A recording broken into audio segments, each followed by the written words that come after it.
तो चलिए आज हम भौतिक विज्ञान स्टार्ट करते हैं। साइंस की क्लास स्टार्ट हो गई है। पहला टॉपिक हम ले रहे हैं फिजिक्स। तो आप जैसा कि जानते होंगे फिजिक्स किसको कहते हैं? भौतिक विज्ञान।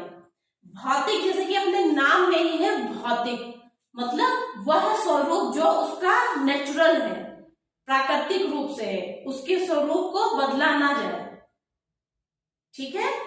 जैसे आप अभी आप ज्योग्राफी पढ़ रहे थे तो फिजिकल ज्योग्राफी आप पढ़ रहे थे ना, भौतिक भूगोल, तो उसमें समस्त चीज प्राकृतिक चीजों के बारे में, सन के बारे में, अर्थ के बारे में, लाइट के बारे में, सौर मंडल, हीट बजट, ये सब आप पढ़ रहे थे। तो ये सब क्या है? ये सब फिजिकल है। ऐसे ही उसी सब चीज से ड्राइव की गई वो चीजें फिजिक्स में है। तो फिजिक्स में सारी चीजें नेचुरल है। आपको ये टेंशन लेने की जरूरत नहीं है कि हम साइंस क्यों पढ़ रहे हैं। देखिए साइंस आप इसलिए पढ़ रहे हैं क्योंकि साइंस का एप्लीकेशन करना टेक्नोलॉजी कहलाता है। ठीक है। और अब देखिए टेक्नोलॉजी का जमाना आता जा रहा है, तो जब तक आप साइंस नहीं जानेंगे तब तक आप उसका एप्लीकेशन कैसे करेंगे? इसलिए हमें साइंस जानना जरूरी है, उतनी जितनी आवश्यकता है। बहुत ज्यादा साइंस आती भी नहीं है, पूछी भी नहीं जाती और हमें जरूरत भी नहीं है। जितनी हमें जरूरत है उतनी पढ़नी पड़ेगी और वो बहुत ज्यादा टफ नहीं है। आप देख सकते हैं तो प्रौद्योगिकी का जमाना है, तो विज्ञान का जब हम एप्लीकेशन लगाते हैं, इम्प्लीमेंट करते हैं, तो वो प्रौद्योगिकी कहलाती है। चलिए हम स्टार्ट करते हैं। सबसे पहले तो देखिए पूछते हैं हमारे लिए, ये टोटली प्रीलिम्स के लिए है, मेंस के लिए नहीं है। तो प्रीलिम्स में टोटल फैक्चुअल है, आपको ये चीजें समझनी पड़ेंगी। इस समय समझाने वाला नहीं है क्योंकि ये मेंस की क्लास नहीं है। तो जो पूछते हैं वो देखिए, सबसे पहले तो मात्रक पूछ लेते हैं। बहुत सी चीजों का आप जानते हैं, जैसे बल का मात्रक जूल है, तो वो चीजें जो आपको नहीं पता है वो जरूर देखिए। देखिए ताप का केल्विन, ये डिग्री में कभी नहीं लिखा जाता केल्विन। और पहले क्या था? ताप का डिग्री सेंटीग्रेड, जो कि बदल गया है, अब डिग्री सेल्सियस नहीं हुआ। ऐसे भी क्वेश्चन पूछ सकते हैं। अभी रिसेंट में ताप का पूछा गया था, केल्विन किसका है, बहुत लोग का गलत हो गया था। विद्युत धारा का मात्रक देखिए एम्पेयर है। ज्योति तीव्रता का कैंडला और कैंडल शक्ति, जो कैंडल शक्ति है वो ओल्ड था, कैंडला न्यू है। ठीक है। आवृत्ति का देखिए हर्ट्ज, और ये नया है, कंपन प्रति सेकंड पुराना था। ज्योति फ्लक्स का क्या है? ल्यूमेन। चुंबकीय फ्लक्स का वेबर, तरंग दैर्घ्य का एंगस्ट्रॉम। ठीक है। इतना मात्रक है, ये मुझे इंपॉर्टेंट लगा। बाकी चीजें जैसे आप पढ़ते जाएंगे चीजें बताते जाएंगे। अब देखिए ऊर्जा के बारे में। अच्छा ऊर्जा, आप बताइए कि ऊर्जा संरक्षण सिद्धांत क्या होता है? बहुत बच्चे ऊर्जा संरक्षण सिद्धांत पढ़ते हैं, रटते हैं। देखिए मैंने पहले भी बोला, ये चीज बिल्कुल नेचुरल है, इसको आप नेचुरल तरीके से समझिए। ऊर्जा का क्या मतलब होता है कि हम एनर्जी को ना तो प्रोड्यूस कर सकते हैं और ना ही डिस्ट्रॉय कर सकते हैं, खत्म कर सकते हैं। हम क्या करते हैं, एक माध्यम से दूसरे माध्यम में सिर्फ उसका रूपांतरण कर सकते हैं। ठीक है। इसी ट्रांसफर करने के प्रोसेस को हम कई तरीके से रूप में जानते हैं, अभी आप देखेंगे। तो ये होता है ऊर्जा संरक्षण सिद्धांत। ठीक है। संरक्षण मतलब संरक्षित कर लिया है, एक से मीडियम से दूसरे मीडियम में डाल दिया है, लेकिन उसे ना तो उत्पन्न कर रही है ना खत्म। हम क्या करते हैं, देखिए हमें जो सन से एनर्जी मिलती है, हमने आपको हीट बजट में पढ़ाया ही था, जितना लिया उतना खर्च हो गया, है ना। तो वही सिद्धांत है ये। चलिए देखिए, ये एक अदिश राशि है। अभी हम सदिश राशि के बारे में भी पढ़ेंगे। तो चलिए आप राशि ही पढ़ लीजिए पहले, फिर मैं आपको ये बात बताती हूँ ऊर्जा के बारे में। देखिए सदिश राशि, इसमें क्या है? शादिश, शा मतलब साथ में और दिश मतलब दिशा। ऐसी राशियों के बारे में जिसमें परिमाण और दिशा दोनों की नीड होती है, दोनों की आवश्यकता होती है, वो क्या होती है? सदिश राशि। इसको आप क्या बोलते हैं? वेक्टर। देखिए इंग्लिश में इसे याद करिए, वी से वेक्टर। तो इसमें आने वाले शब्द देखिए वी से है कहीं ना कहीं, वेग, विस्थापन, बल। संवेग में वेग है तो वेग ना, तो संवेग, आवेग, जितने वेग है, संवेग, आवेग, वेग, बल, आघूर्ण, त्वरण, ये सब क्या है? सदिश राशियां हैं। ठीक है। अच्छा ये तो आपने पढ़ लिया। अब देखिए हम इसके बारे में पढ़ लेते हैं, ऊर्जा के बारे में। तो ऊर्जा देखिए दो तरीके से, एक तो हम क्या कहते हैं गतिज ऊर्जा और स्थितिज ऊर्जा। तो ये अपने नाम में ही अपने आप को बता रही है। गतिज ऊर्जा का मतलब होता है गति के कारण, किसी वस्तु में उसकी गति के कारण जो ऊर्जा होती है वो गतिज ऊर्जा कहती है। आप गति के रूप में किसी को भी देख सकते हैं, बस वो डायनेमिक कंडीशन में होनी चाहिए। हम उसकी बात करते हैं रिवर की, तो रिवर क्या करती है, रिवर की क्या है, रिवर गतिज ऊर्जा करती है। अगर उसके स्लोप को 2 गुना बढ़ा दें तो उसकी स्पीड क्या होती है, 4 गुना बढ़ जाती है। देखिए ये वाला सूत्र ये भी पूछ लेते हैं, K बराबर हाफ mv स्क्वायर, तो ये उसी को बोल रहा है, ठीक है, दुगनी कर देती है। 2 गुना अगर आप बढ़ाएंगे तो उसकी स्पीड 4 टाइम्स बढ़ जाएगी। ये नॉर्मली फॉर्मूला पूछ लेते हैं, इसलिए मैंने लिख दिया था। अदिश राशि है, वस्तु की गति के कारण होती है, समझ गए, जैसे कि रिवर नदी चलती हुई। और स्थितिज ऊर्जा, स्थितिज ऊर्जा का मतलब होता है उसकी स्थिति के कारण, स्थिति तो सबकी है लेकिन हाँ इसकी विशेष स्थिति। जैसे अभी हम नदी की बात कर रहे थे, अब हम इसमें बांध की बात कर लेंगे। देखिए नदी क्या है, नेचुरल तरीके से चलती जा रही है, लेकिन बांध क्या है, हमने नदी को रोक लिया, एक जगह पे इकट्ठा कर दिया। अब वो डायनेमिक नहीं रह गई, वो स्टैटिक कंडीशन में आ गई है। तो जो भी चीज इकट्ठा कर दी गई, संचित कर दी गई, स्टोर कर दी गई, वो उसकी स्थिति बन गई, स्थितिज ऊर्जा। देखिए बांध मैंने पहले बताया, घड़ी में संचित ऊर्जा, हम उसके अंदर पहले से चाबी के लिए एनर्जी भर देते हैं। स्प्रिंग जब हम खींचते हैं तो छोड़ते हैं तो उसकी स्थिति के कारण ही तो उसकी वजह से फोर्स लगता है, कमानी। तो ये सब क्या है, ये सब इनकी स्थिति के कारण है। देखिए दाब का मापक देख लीजिए, दाब क्या होता है, प्रेशर, बैरोमीटर। इसका नियम क्या है, पास्कल का नियम। पास्कल के नियम के according hydraulic lift, hydraulic brake, hydraulic watch, सारी चीजें आजकल चल रही है, देखिए, ठीक है। तो ये सब इसी के बेस पे है। हमने अभी ज्योग्राफी में बहुत पढ़ा था, लो प्रेशर हाई प्रेशर, है ना, तो बैरोमीटर के से पता लगाते हैं। अच्छा तो देखिएगा ये ऊर्जा का ट्रांसफॉर्मेशन कैसे कैसे हो रहा है। देखिए इसमें ऊर्जा का जो क्या होता है, जूल होता है, और जो मात्रक होता है, और संरक्षण सिद्धांत पर है, रूपांतरण के कारण। डायनमो, देखिए डायनमो में या आ रहा है, डायनमो में या पहले आ रहा है, तो या से यांत्रिक ऊर्जा को हमें पता है, लाइट डायनमो कहाँ यूज होता है, तो विद्युत ऊर्जा में। सितार क्या है बताइए, सितार एक यंत्र है, वो क्या करती है, आवाज निकालती है, तो यांत्रिक ऊर्जा से ध्वनि ऊर्जा में। विद्युत मोटर, विद्युत में देखिए पहले वी है, तो विद्युत ऊर्जा को यांत्रिक है तो यंत्र ना, यांत्रिक ऊर्जा में, ठीक। माइक्रोफोन ध्वनि है ना, और फिर विद्युत ऊर्जा में। सौर सेल, नाम ही सौर है, तो क्या करते हैं, सौर ऊर्जा को विद्युत ऊर्जा में। अच्छा ट्यूबलाइट क्या होता है, ट्यूबलाइट क्या करती है, ट्यूबलाइट देखिए विद्युत ऊर्जा को क्या कर देती है, प्रकाश में बदल देती है, लाइट में, ऊष्मा में, ऐसे बल्ब भी करती है, ठीक है, विद्युत को ऊष्मा ऊर्जा या प्रकाश में। ये चीज समझ के चलिए, अच्छे से समझ में आएगी। विद्युत सेल, सेल जो होते हैं वो रासायनिक ऊर्जा को, क्यों, क्योंकि उसमें जब देखिए फोड़ के देखिए तो काफी केमिकल मिला होता है ना, तो केमिकल को ही हम हिंदी में रसायन बोलते हैं ना, तो रासायनिक ऊर्जा को विद्युत ऊर्जा में। ये क्या होते हैं, जो प्राथमिक सेल होते हैं, मैं उनकी बात कर रही हूँ। प्राथमिक सेल कौन कौन से होते हैं, गोल्डियर सेल, लेक्लांशे सेल, डेनियल सेल। प्राथमिक सेल क्या होते हैं ना, वन टाइम ही यूज होते हैं, एक बार यूज होने के बाद वो खराब हो जाते हैं। देखिए लेक्लांशे सेल कहाँ कहाँ यूज होता है, टेलीफोन और जो लाइट की घंटी होती है ना उसमें यूज होता है। मोमबत्ती देखिए क्या करती है, मोमबत्ती भी कहीं ना कहीं केमिकल से बनाई जाती है, तो रासायनिक ऊर्जा को ऊष्मीय या प्रकाश ऊर्जा में। ऊष्मीय ऊर्जा क्यों कह रहे हैं, क्योंकि ऊष्मा लगती है, उसके पास आप हाथ करेंगे तो, वैसे तो बल्ब में भी ऊष्मा होती है, तो जो चीज है ऊष्मीय और प्रकाश लगभग एक जैसे, थोड़ी सी अगर आपको हीट फील होगी तो वो ऊष्मीय ऊर्जा। अब देखिए हम आगे आपको बता देते हैं ग्रेविटी के बारे में। ग्रेविटी के बारे में हमें पता है, हमारे गुरुत्वाकर्षण बल के कारण सारी चीजें, इवन वायुमंडल भी हमारा टिका हुआ है, तो उसके बारे में देखिए इसका मान क्या होता है, 9.8 पोल पर सर्वाधिक होता है और विषुवत रेखा पर, इक्वेटर पर न्यूनतम होता है, ठीक है। ग्रेविटी की बात हम कर रहे हैं, इसीलिए यहां से देखिए क्यों हम जितने आप क्या सोचते होंगे कि आज से यहाँ से प्रक्षेपण यान भेजा गया, तो सारे जितने भी जहां से भेजे जाते हो आप एरिया देखिए, पोल से कभी नहीं भेजे जाते।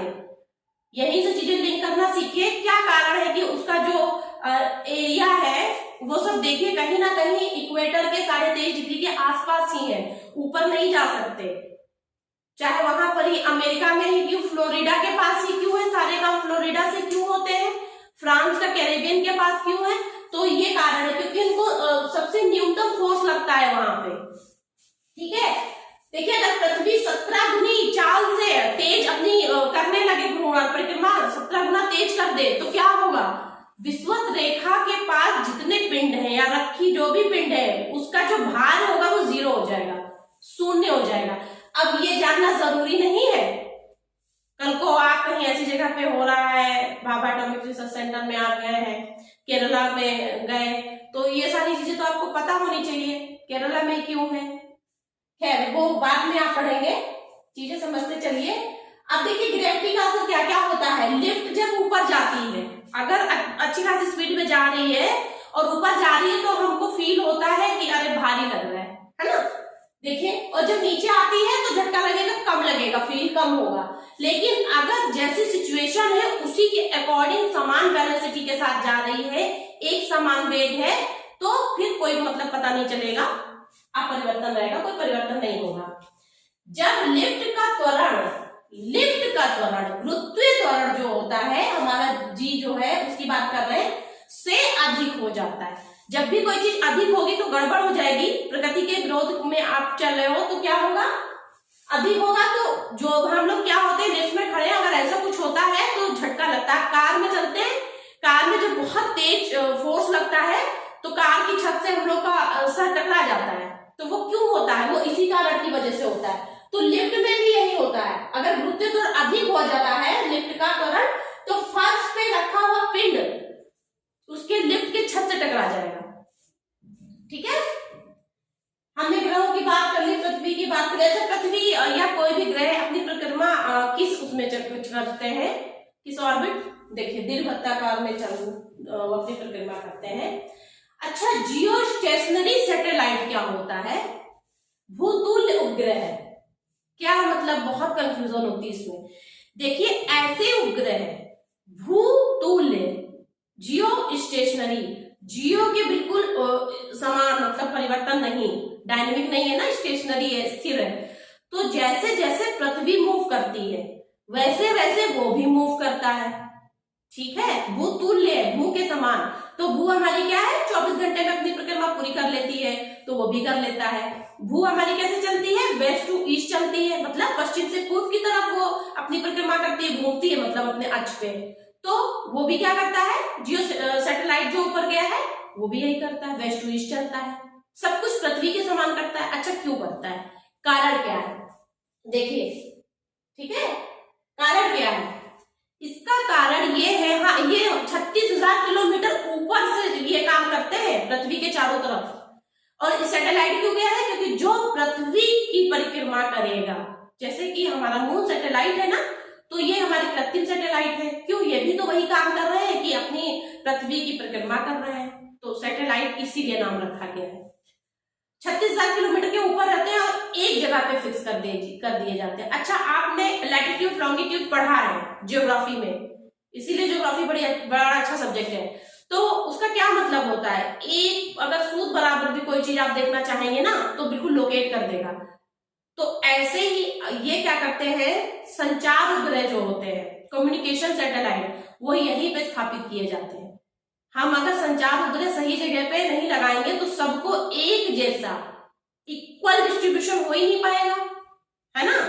तो ये वाले जो संचार उपग्रह होते हैं यहीं पे किए जाते हैं, जिससे कि वो उसी हिसाब से, पृथ्वी के हिसाब से चल सके। इसीलिए इनका नाम ही रखा गया जियोस्टेशनरी सैटेलाइट। ये किसकी परिकल्पना थी, आर्थर सी क्लार्क। अब ये जाते कैसे हैं, देखो न्यूनतम जगह आप जान गए, अब ये जाता कैसे, ये देखिए, उसको क्या कहते हैं, पलायन वेग। वह न्यूनतम वेग जिसके द्वारा, कौन सा वेग, न्यूनतम वेग जिसके द्वारा कोई पिंड उस क्षेत्र को पार कर जाता है, किस क्षेत्र को, उसके गुरुत्वाकर्षण वाले क्षेत्र से बाहर चला जाता है। ठीक है, वो उसको पलायन वेग कहते हैं, पलायन का मतलब चले जाना।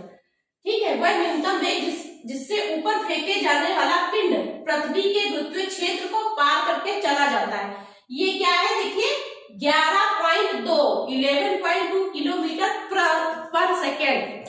अगर एक सेकेंड में किसी भी चीज की स्पीड ये हो जाए 11.2 किलोमीटर एक सेकेंड में, तो वो क्या करेगी, उस क्षेत्र के गुरुत्वाकर्षण क्षेत्र को पार करके ऊपर चली जाएगी। इसी बेस पर हमारे जो सैटेलाइट है वो सब मतलब भेजे जाते हैं। ठीक है, पीएसएलवी, जेएसएलवी, आपने बहुत सारे नाम सुने होंगे, ये सब आगे मैं आपको बता दूंगी। तो यही कारण है, और बहुत सी चीजें इसके पीछे कारण होती हैं। 2 चीजें आपने जान ली, बाकी फिर कभी बता देंगे आपको।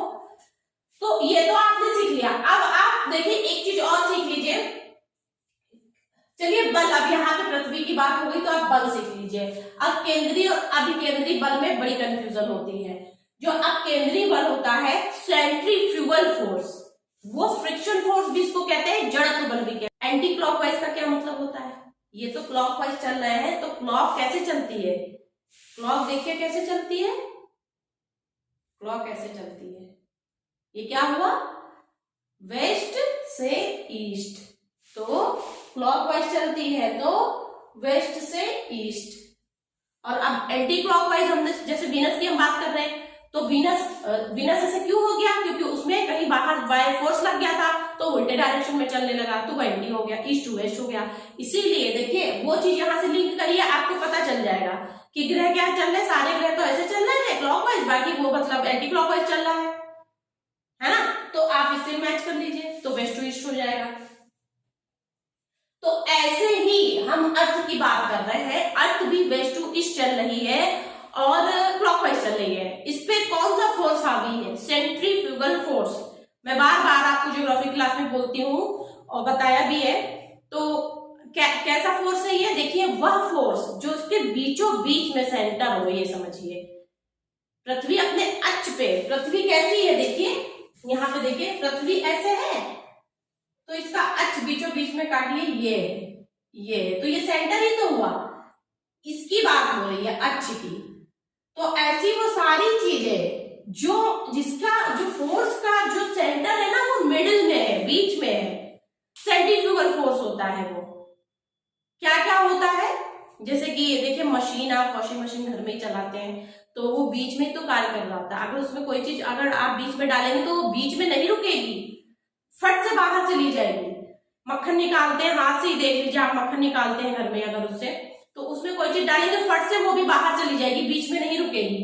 लस्सी बनाने की मशीन है, कपड़ा सुखाने की मशीन है, तो ये सारी चीजें देखिए यहाँ पे लिखा हुआ है, ठीक है।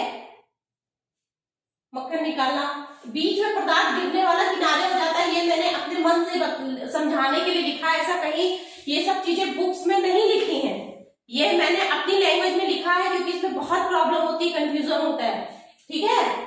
तो ये आप समझ गए कि ये कौन सा फोर्स होता है, सेंट्रीफ्यूगल फोर्स होता है। बहुत जगह सेंट्रीफ्यूगल फोर्स बिगड़ने की वजह से एक्सीडेंट्स हो जाते हैं। आपने देखा होगा कि लोहे से कोई भी मतलब लोहे का क्या कोई भारी पदार्थ अगर किसी ट्रक वगैरह में है तो उससे प्रॉब्लम नहीं होती है, वो बहुत जल्दी नहीं गिरता, लेकिन दूसरे से भरा हुआ जो भी ट्रक है उसके एक्सीडेंट बहुत जल्दी होते हैं। ये सब नेचुरल लाइफ में आप चीजें देखिए और रीड करिए, कोशिश करिए ऐसा क्यों हो रहा है जानने की।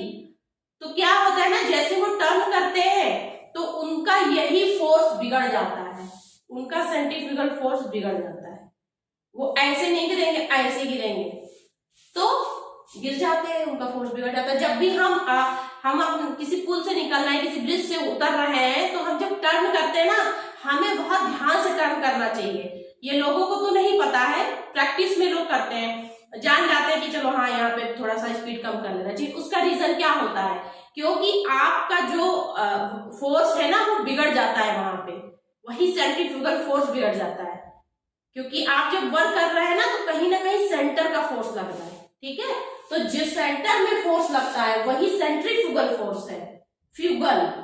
अब समझ गए होंगे, अब आपको सेंट्रीपिटल फोर्स की बात हम बताते हैं क्या होता है। देखिए ये राउंड राउंड, सिर्फ राउंड राउंड मार्ग बनाने वाला बल है, वर्क करता है। और इसका सिर्फ एक ही एग्जाम्पल है, जब हम सर्कस में कभी देखे होंगे मौत का कुआं। आपने भारत मूवी देखी होगी, उसमें जो सलमान खान बाइक चलाता है ना, अंदर वो मौत का कुआं है, ठीक है। तो वो क्या करता है, इसके जस्ट अपोजिट वर्क करता है। अब केंद्रीय बल के जस्ट अपोजिट बल जो लगता है वो अभिकेंद्री बल होता है। ठीक है, इसके पहचानने का क्या आपको हम बताएं कि जो बाइक होती है ना, दीवार के बाहर फोर्स मारती है, दीवार के साइड में जो दीवारों पे चल रही होती फोर्स उसी पे लगता है, बीच में नहीं फोर्स लगता है। बीच में क्या होता है, बीच में तो गिरने का डर होता है, बीच में कोई फोर्स थोड़ी लगता है। ठर ठर आवाज करता है ना चारों तरफ से, तो वो किस पे फोर्स कर रहा है, उसी वॉल पे गिरेंगे तो अंदर गिरेंगे। ठीक है, तो ज्यादातर क्या होता है इसका, ये जस्ट अपोजिट होता है। और इसका सबसे अच्छा पहचानने का तरीका है कि इसमें गिरने वाला पिंड वस्तु व्यक्ति अंदर की ओर गिर जाएगा, जबकि इसमें अंदर डालेंगे भी तो वो अंदर नहीं गिरेगा, बाहर कर देगा सेंट्रीफ्यूगल फोर्स से।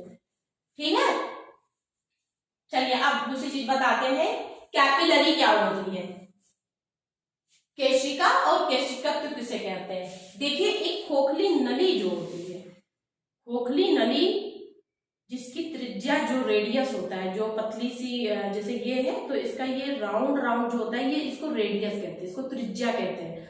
तो ये अगर इतनी मोटी बत्ती रखेंगे बहुत मोटी हो जाएगी, थोड़ी पतली रखते हैं, जितनी पतली रखेंगे उतनी जल्दी वो ऊपर खींचता है।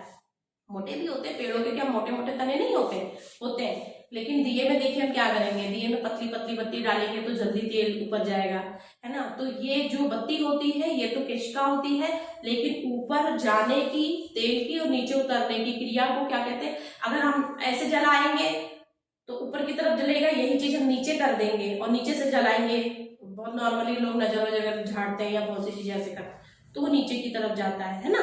तो ये दोनों ही चीजों को क्या कहते हैं, ये दोनों चीजों को ही केशिकत्व कहते हैं। ठीक है, देखिए खोखली नली जिसका त्रिज्या कम होता है और एक समान होता है। अब बहुत मोटा फिर पतला फिर मोटा फिर पतला, ऐसा तो नॉर्मली नहीं होता ना। तो ये है द्रव का ऊपर चढ़ना तथा नीचे गिरना केशिकत्व घटना है, वही घटना मैंने आपको अभी बताया। और तो ये क्या होता है, देखिए ये ऐसी आप नॉर्मल लाइफ में जहां भी चीजें देखिए, दिमाग लगाइए, क्या ये चीज जो मैंने समझाई है या पढ़ी है क्या वही चीज है। आप देखेंगे कि पेपर स्याही गिर जाती सोख लेता है, तो उसके अंदर छोटे छोटे छोटे वही चीज होती है। अब नली नहीं है तो क्या है, तो वही चीज। और आप उसमें दिए वगैरह देखते हैं, लैंप देखते हैं, लैंप में बत्ती होती है।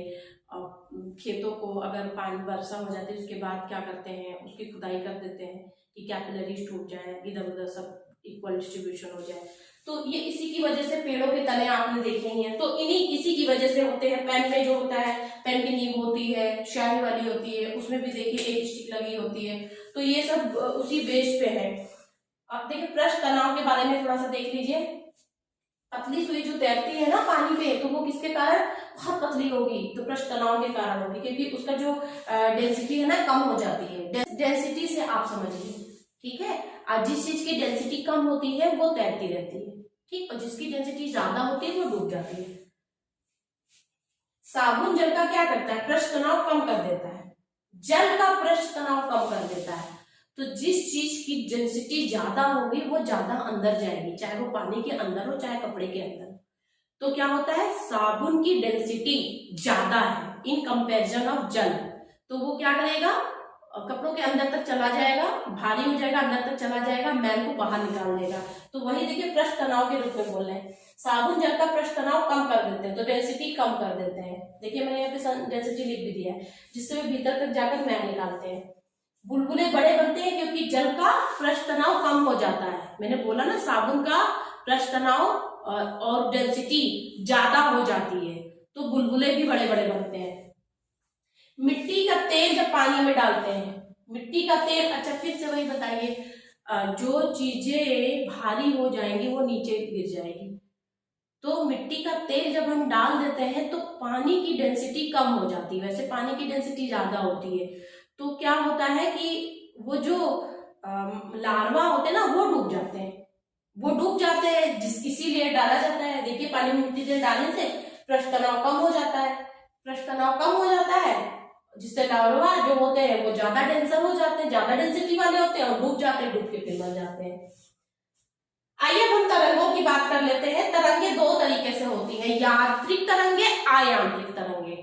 हम नॉर्मली यांत्रिक तरंगों को ज्यादा पढ़ते हैं, ज्यादा अच्छे से जानते हैं, तो हम यांत्रिक तरंगे देख लेते हैं।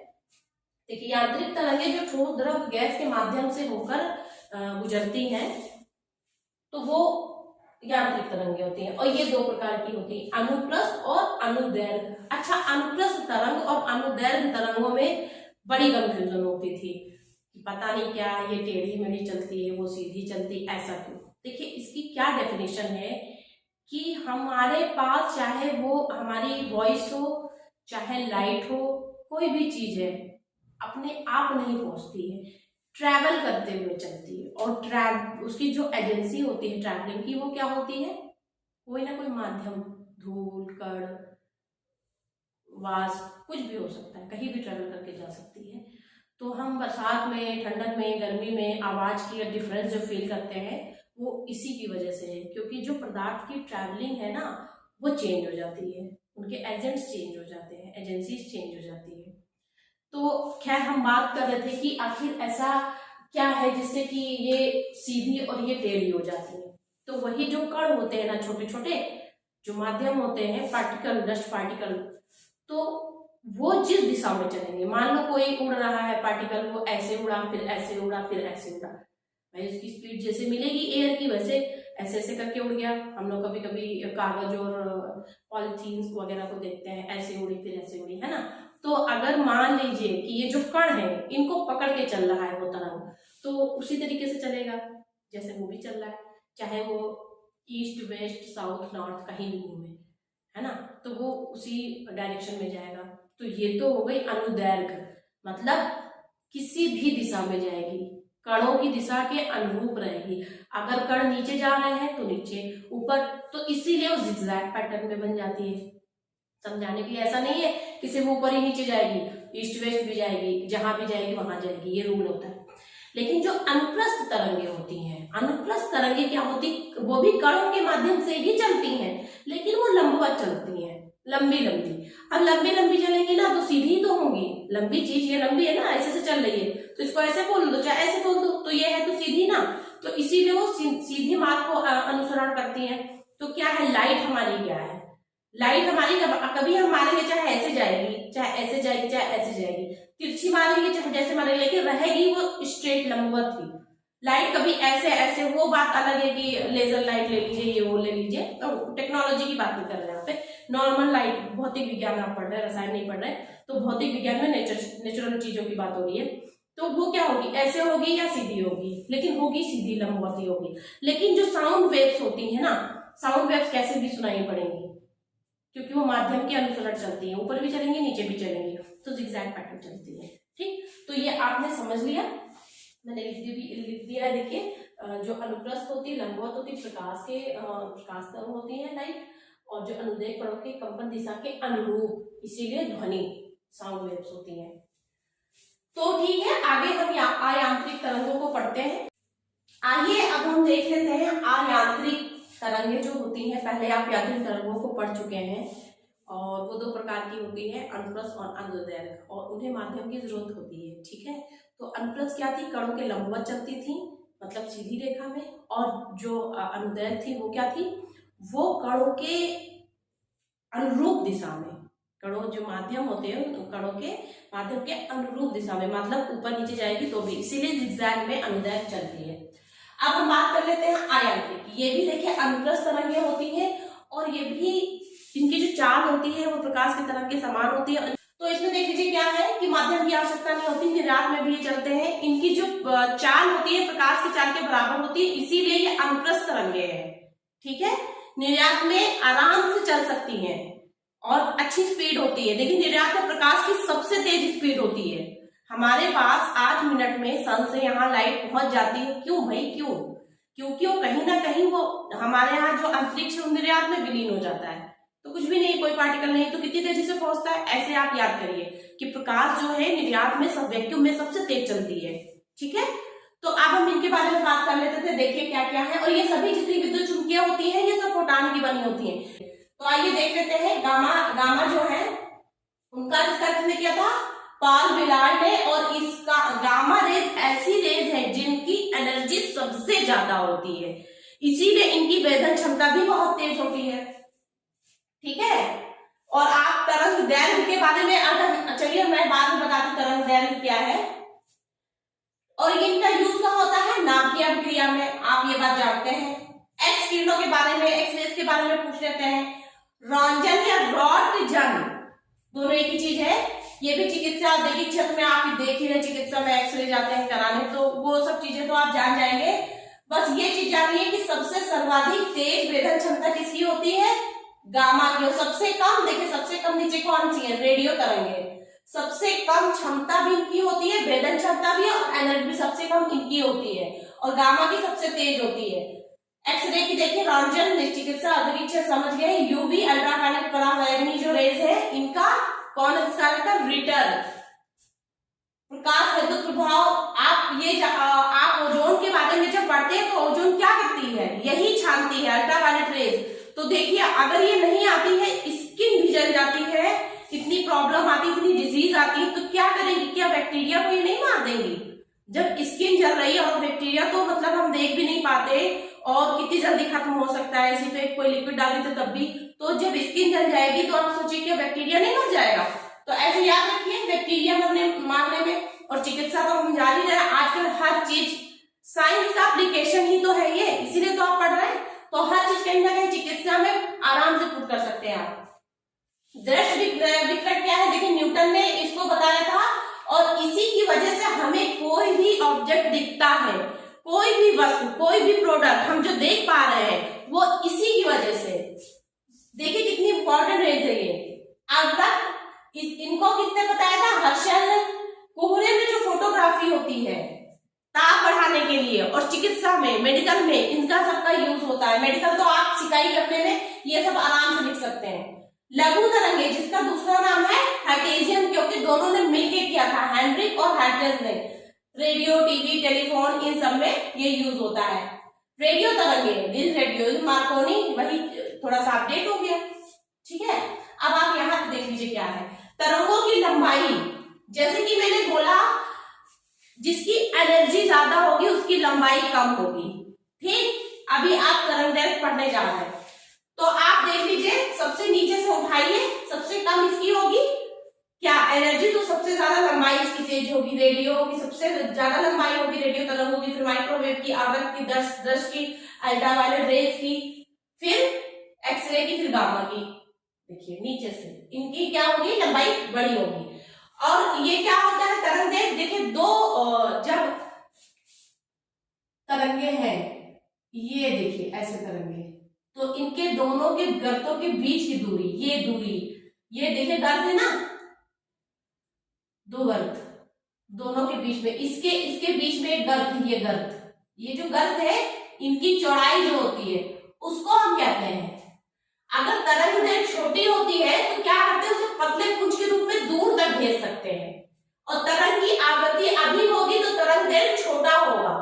ये मैंने अभी आपको अपोजिट बताया। यूज देखिए कहाँ कहाँ करते हैं, संकेत भेजने में, कीमती वस्तु है, वायुयान के पार्ट्स है, घड़ी के पुर्जे, महंगे महंगे जो कॉस्टली हीरे लगे कपड़े होते हैं उनको, उनकी सफाई करने में, और सबसे बड़ी बात संकेत भेजने में। जो भी हमारे नेवी के लोग होते हैं ना, वो उनका जो मैसेज होता है वो इसी के थ्रू जाता है। क्योंकि क्या है ना, देखिए इसके बारे में क्या मतलब, इतना वो पतला और महीन होके जाता है कि उन्हीं तक के रीडेबल होता है, वही समझ सकते हैं। और क्या करते हैं, समुद्र की गहराई पता लगाने में, जो कि सोनार आप जानते हैं, तो ये सब में इसका यूज होता है, ठीक है। चलिए अब हम ध्वनि तरंगों की बात करते हैं। ध्वनि तरंगे हमारी अनुदैर्घ्य तरंगे हैं। अब ये देखिए क्या है, ये तरंगों के बारे में मैंने क्या बताया, ये जबकि अनुप्रस्थ तरंगों के बीच की दूरी है, लेकिन जो मैंने आपको ये मैप बनाया है ना, ये अनुदैर्घ्य है। अनुदैर्घ्य का क्या मतलब होता है कि जब कणों के कंपन, जो कण होते हैं, डस्ट पार्टिकल होते हैं, वो जिधर भी चलेंगे उसको कंपन बोलेंगे। तो जिधर भी चलेंगे, ऊपर तो ऊपर, नीचे तो नीचे, राइट तो राइट, लेफ्ट तो लेफ्ट। तो मान लीजिए कोई कण ऊपर से नीचे ऐसे से जा रहा है, तो वो क्या हो गया, तो इसको अनुदैर्घ्य तरंगे कहते हैं, ठीक है। देखिए इंफ्रासोनिक किसे कहते हैं, हम इसे हर्ट्ज में भी नापते हैं, और देखिए डेसिबल का जो है वो दूसरा है कॉन्सेप्ट, ये समझिए हर्ट्ज की बात हो रही है यहाँ पे। तो 20 हर्ट्ज से नीचे क्या होता है कि हमें सुनाई नहीं पड़ता है, ऑडिबल नहीं होता है वो, तो इंफ्रासोनिक।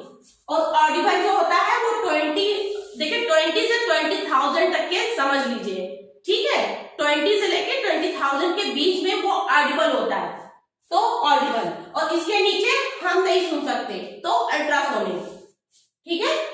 इसे क्या, देखिए इसे क्या करते हैं कि 20,000 हर्ट्ज से ऊपर होता है ना, उसको एनिमल सुन सकते हैं। चमगादड़ रात में देखिए सुनते हैं, कुत्ते बिल्ली सुनते हैं, व्हेल सुनती है पानी के अंदर जब ऐसी कोई चीजें होती हैं, सुनार वगैरह, तो उसकी वजह से क्या होता है ना, रेसिप वगैरह जाती है तो उसकी आवाज बहुत ज्यादा तेज है, जैसे मैंने बोला ना 20,000 से ऊपर है, तो उसको वो लोग सुनती हैं। इसी वजह से देखिए बायोडाइवर्सिटी में ये भी एक इम्पॉर्टेंट है कि साउंड पोल्यूशन कैसे हो रहा है, आप उसमें ये चीज लिंक कर सकते हैं, तो वो लोग सुन सकते हैं इसे।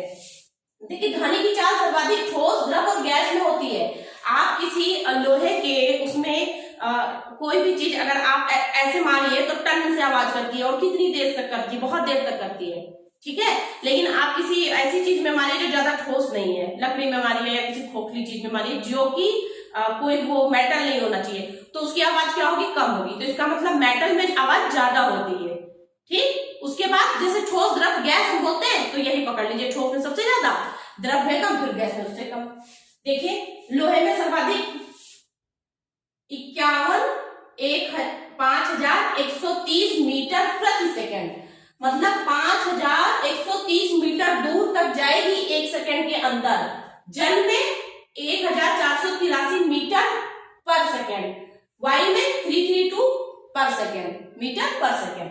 तो आप देख सकते हैं ये चीज पूछ लेते हैं कि सर्वाधिक सब में किसमें, मान लीजिए सर्वाधिक तो पूछ रहे हैं, आप यही चीज कर ले तो कॉमन सेंस से भी आप कर लेंगे, जो चीज ज्यादा होगी वो ठोस की होगी। देखिए जब ध्वनि एक माध्यम से दूसरे माध्यम में जाती तो चाल और तरंग दैर्घ्य तो बदलता है, क्या, तरंग दैर्घ्य और चाल तो बदलती, लेकिन क्या नहीं बदलती है, आवृत्ति नहीं बदलती है। ये क्वेश्चन कई बार पूछा गया है। तो आवृत्ति नहीं बदलती है, इसलिए क्या होता है कि ध्वनि जो होती है आवृत्ति और दाब पर निर्भर नहीं करती है। और ध्वनि के बारे में क्या है, नमी और ताप बढ़ा दीजिए तो स्पीड में अंतर आ जाता है। आप देखते होंगे जब ठंडक होती है तो आवाज बहुत, टीवी की वॉल्यूम आप पंखा ना, गर्मी में पंखा ना भी चलाइए, और अगर गर्म आ गया है ना तो वॉल्यूम बहुत ज्यादा बढ़ा के हमें रखना पड़ता है। ठंडक में वॉल्यूम कितनी कम करके हम लोग सुनते हैं, या तेज बोलते हैं तो बहुत जल्दी आवाज आती है। रेडियो एफएम वगैरह कितनी जल्दी पकड़ते हैं। बारिश के समय भी ऐसा होता है, क्योंकि नमी होती है तो स्पीड बढ़ जाती है, ठीक है। तो ध्वनि पे ये चीज की बात इफेक्ट पड़ता है, इस बातों का। ध्वनि की आवृत्ति अगर अधिक होगी, देखिए पिच की बात अगर की जाए, तारतत्व तब की बात है ये। ध्वनि की आवृत्ति अधिक होने पर तारतत्व बढ़ता है, जिससे ध्वनि क्या होती है, पतली होती है, बहुत चीज सी आवाज आती है, वो उसकी बात हो रही है। अच्छा ऑडिबल देखिए कहां तक होता है, हम कहां तक कितने डेसिबल तक सुन सकते हैं, 95 डेसिबल तक हम सुन सकते हैं, जो कि बहुत ज्यादा ऊंची वॉइस होती है, बहुत तेज होती है, वो ऑलरेडी हार्मफुल में है। लेकिन हमारे नॉर्मल गाइडलाइन में 80 डेसिबल को भी हार्मफुल माना गया है, ठीक है। अच्छा अब हम प्रतिध्वनि की बात करते हैं। प्रतिध्वनि क्या, इको, जैसे मैं इस रूम में हूं इस समय थोड़ा सा इको है यहाँ पे, तो उस इको की, जो आप इको समझते हैं वापस आ जाना ध्वनि, परावर्तित, उसको क्या कहते हैं, उसको इको कहते हैं, प्रतिध्वनि कहते हैं। किसी जगह पे आप, ऐसी जगह अगर आप देखिए हिल्स वगैरह पे जाते हैं तो वो चीज वापस आ जाती है, क्योंकि उसको टकराने के लिए जगह मिलती है, और मिनिमम दूरी 17 मीटर होती है, 16.6 समथिंग समथिंग करके है, लेकिन वो 17 मीटर में है। तो मिनिमम कितनी होनी चाहिए, 17 मीटर इको सुनने के लिए।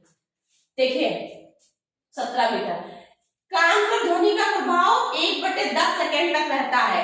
अब देखिए आप साइंस क्यों पढ़ रहे हैं, क्यों जरूरी है पढ़ना, क्योंकि इसी का एप्लीकेशन करके चीजें आप प्रैक्टिकल लाइफ में देख सकते हैं। आप मूवी देखते हैं कोई भी, या कोई भी चीज ऐसी देखे टीवी पे, तो वो क्या करते हैं, उसमें साउंड ऐसे फिट करते हैं कि वो 1/10 सेकेंड से पहले दूसरे क्लिप को जोड़ दिया जाए, तो वो एक मूवी के रूप में आगे तक बढ़ती रहती है। ये टेक्नोलॉजी में होता है, ठीक है, यही चीज के तहत करते हैं, तो वो एक जैसी मूवी बनी हुई आपको पिक्चर की तरह दिखाई पड़ती है, ठीक है। देखिए डॉपलर प्रभाव के बारे में अगर पूछते किससे रिलेटेड है, तो ध्वनि से।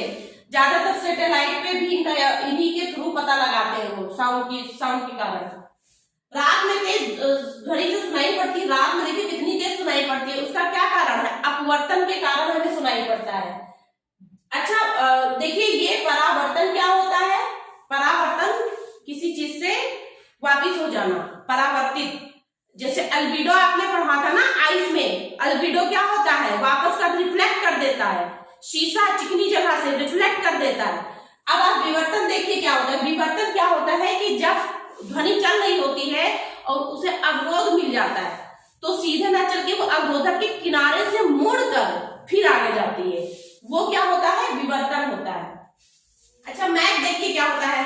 मैग भी ध्वनि से रिलेटेड है, इसलिए जब किसी पिंड की चाल, मैग ये चाल की बात है, ठीक है, तो जब किसी पिंड की चाल मैग 1 से अधिक होगी, एक मैग में मतलब काउंट होता है, तो एक मैग मतलब उससे ज्यादा अगर है तो वो क्या होगा? सुपरसोनिक।